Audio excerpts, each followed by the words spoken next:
নমস্কার, আপনারা শুনছেন রাতের রহস্য।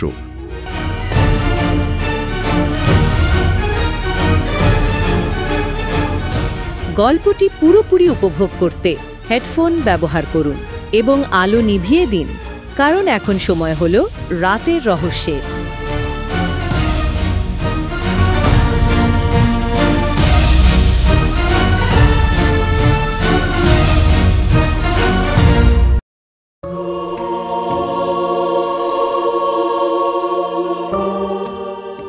আজকের আলোচনা ডাউহিল স্কুল দার্জিলিংয়ের ভৌতিক কাহিনী নিয়ে।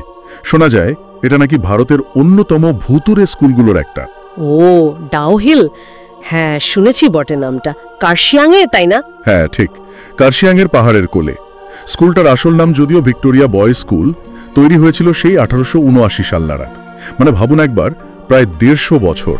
150 বছর, বাবরে, অনেক পুরনো ইতিহাস তাহলে। একদম। আর একটা অদ্ভুত ব্যাপার কি, রাতে নাকি স্কুলের ভেতরে ঢোকা একেবারে বারণ, মানে নিষেধ। রাতে ঢোকা বারণ? কেন, কোনো কারণ আছে? হ্যাঁ, সেটাই তো আজকের মূল গল্প। কেন এই নিয়ম, কি এমন রহস্য এর পেছনে? চলুন সেই গল্পটাই শোনা যাক। ঘটনাটা শুরু হয়েছিল, মানে যে ঘটনাটা খুব চালু আর কি, সেটা 2001 সালের এক রাতের ঘটনা। পৃথ্বী বলে একজন নতুন নাইট গার্ড, মানে নৈশ প্রহরী, সবে কাজে যোগ দিয়েছিল। আচ্ছা। সেই স্কুলের ইতিহাস বা এই ভৌতিক ব্যাপারগুলো কিচ্ছু জানতো না, একেবারে নতুন। ওহ বেচারা, তারপর কি হলো? তো সেদিন স্কুল ছুটি হয়ে গেছে, সন্ধ্যা 6:30 মতন বাজে। ছাত্র, শিক্ষক সবাই চলে গেছে। পৃথ্বী তার প্রথম দিনের ডিউটিতে স্কুলটা পরিদর্শনে বেরোলো। নিচতলাটা ঘুরলো, সব ঠিকঠাক। কিন্তু যেই না দোতলায় উঠেছে, কি কেমন যেন একটা অস্বস্তি হতে লাগলো। মনে হচ্ছে কিছু একটা ঠিক নেই। আচ্ছা। দোতলায় ঘুরতে ঘুরতে দেখলো একটা ক্লাসরুমের পাখা চলছে, এমনি এমনি। কেউ নেই অথচ পাখা চলছে? হ্যাঁ। তো সে গেল পাখাটা বন্ধ করতে, আর যেই না বন্ধ করতে গেছে, কি ঠিক পিছন থেকে একটা বাচ্চার খিলখিল হাসির শব্দ। সন্ধেবেলা ফাঁকা স্কুলে? হ্যাঁ। সে তো চমকে পিছনে তাকিয়েছে, দেখে কি কে যেন দৌড়ে পালাচ্ছে, একটা আবছা মতন। তাই নাকি? পৃথ্বী প্রথমে ভাবলো হয়তো কোনো বাচ্চা, মানে স্কুলে আটকা পড়ে গেছে বা কিছু নিতে এসছিল হয়তো। হতেই পারে। তো সে ভাবলো দেখি কে, শব্দটা কোন দিক থেকে আসছে। খুঁজতে খুঁজতে 3 তলার দিকে গেল। এবার আর হাসির শব্দ না, এবার শুনছে কান্নার আওয়াজ, একটা বাচ্চার কান্নার আওয়াজ। ওহ। অনেক ডাকলো, কে আছো, কে কাঁদছো, এরকম, কিন্তু কেউ সাড়া দিল না। তখন সে একটু ঘাবড়ে গিয়ে নিচে নেমে এলো। গেটে আরেকজন প্রহরী ছিল, তার সাথে গল্প জুড়ে দিল। আর ওই বাচ্চাটার কথা মানে প্রায় ভুলেই গেল তখন। কিন্তু বাচ্চাটার কি হলো? সে কি সত্যি আটকা পড়েছিল নাকি অন্য কিছু? সেটাই আসল প্রশ্ন। তো গল্প করতে করতে রাত হয়ে গেছে, প্রায় 11টা বাজে। বেশ রাত। হঠাৎ পৃথ্বীর মনে পড়ল ওই বাচ্চাটার কথা। বুকটা ছ্যাত করে উঠল। আরে, বাচ্চাটা তো ভেতরে রয়ে গেল। উফ। সে ভয় পেয়ে এক ছুটে স্কুলের বিল্ডিংয়ের ভেতরে আবার ঢুকল। নিচতলা দেখলো, দোতলা, তন্ন তন্ন করে খুঁজছে, কিন্তু না, কেউ নেই। শেষে আবার সেই 3 তলায়। আবার 3 তলায়? হ্যাঁ। এবার কিন্তু কান্নার আওয়াজটা নেই। তাহলে? এবার আবার সেই হাসির শব্দটা, খিলখিল করে হাসি। কি আশ্চর্য! পৃথ্বী তখন মনে হলো, ধুর, কেউ নিশ্চয়ই মজা করছে তার সাথে, ইচ্ছে করে ভয় দেখাচ্ছে। হতে পারে। সে ঠিক করলো ধরতেই হবে কে এটা করছে। 3 তলার প্রত্যেকটা ক্লাসরুম একদম ভালো করে খুঁজে দেখলো, কিচ্ছু নেই, কেউ নেই। বাকি রইল শুধু ছেলেদের টয়লেটটা, মানে শৌচাগার। আচ্ছা। ভাবলো এখানেই নির্ঘাত লুকিয়ে আছে। সে গেল টয়লেটের ভেতরে ঢুকে দেখলো না, ফাঁকা, কেউ নেই। তাহলে শব্দটা আসছিল কোথা থেকে? সেটাই তো কথা। সে যেই না হতাশ হয়ে টয়লেটের দরজা দিয়ে বাইরে পা রেখেছে, কি দেখলো? দেখলো তার ঠিক সামনে, মানে একেবারে মুখোমুখি দাঁড়িয়ে আছে বছর 5-6-এর একটা ছোট্ট ছেলে। আচ্ছা। সেই বাচ্চাটা। হ্যাঁ। কিন্তু ছেলেটার মাথা নেই। কি, মাথা নেই? একদম। গলা থেকে ফিনকি দিয়ে রক্ত পড়ছে, অথচ ছেলেটা হাসছে। হে ভগবান, এ তো অবিশ্বাস্য।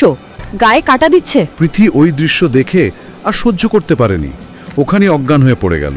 যা দেখেছেন উনি, জ্ঞান না হারানোটাই অস্বাভাবিক। পরের দিন সকালে ওখানেই, মানে স্কুলের ভেতরেই তার জ্ঞান ফেরে। কোনো রকমে টলতে টলতে সে গেটের কাছে যায়।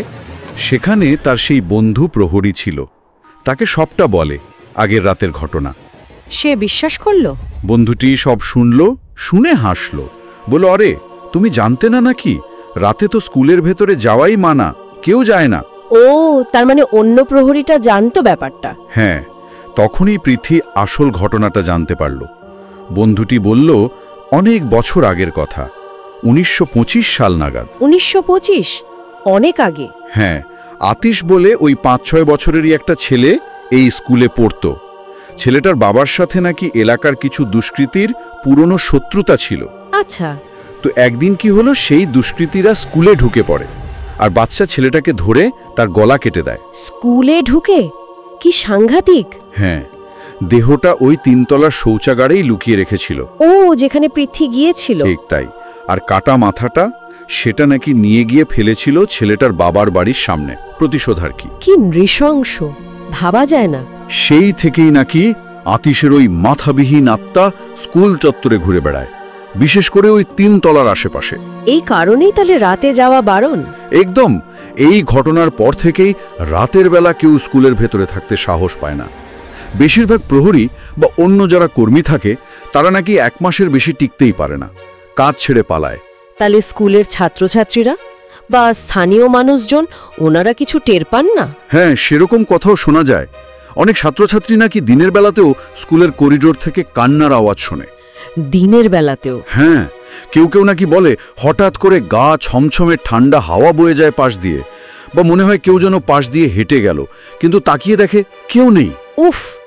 শুধু ছাত্রছাত্রী নয়, স্কুলের আশেপাশের যারা স্থানীয় মানুষজন তারাও নাকি জায়গাটা একটু এড়িয়ে চলেন, বিশেষ করে সন্ধে নামার পর। সেটাই স্বাভাবিক।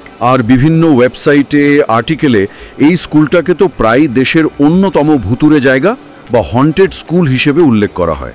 হ্যাঁ, আমিও দেখেছি এরকম কিছু লেখা। এই স্কুলের তো প্রায় 150 বছরের ইতিহাস। এই দীর্ঘ সময়ে এমন আরও কত যে অদ্ভুত ঘটনা ঘটেছে বা রটেছে কে জানে। রাতের অন্ধকারে স্কুলের ভেতরে প্রবেশ নিষেধ, এটা না হয় মানা গেল, কিন্তু প্রশ্নটা তো থেকেই যায়, বিপদ বা ওই অলৌকিক অনুভূতি সেটা কি শুধু রাতেই আসে? সত্যি, এটা একটা ভাবনার বিষয়। এই যে অলৌকিক উপস্থিতি বা গা ছমছমে ভাবটা, সেটা কি সত্যিই সময় মেনে চলে, শুধু সূর্যাস্তের অপেক্ষা করে, নাকি ডাউনহিলের বাতাসে ওর ওই পুরনো দেওয়ালগুলোতে, ফাঁকা করিডোরে ওই ভয়টা, ওই অস্বস্তিটা সবসময় ভেসে বেড়ায়, দিন হোক বা রাত? ঠিক। আর এই প্রশ্নটাই হয়তো ডাউনহিলের সবচেয়ে বড় রহস্য, যেটা আজও অমীমাংসিতই রয়ে গেছে।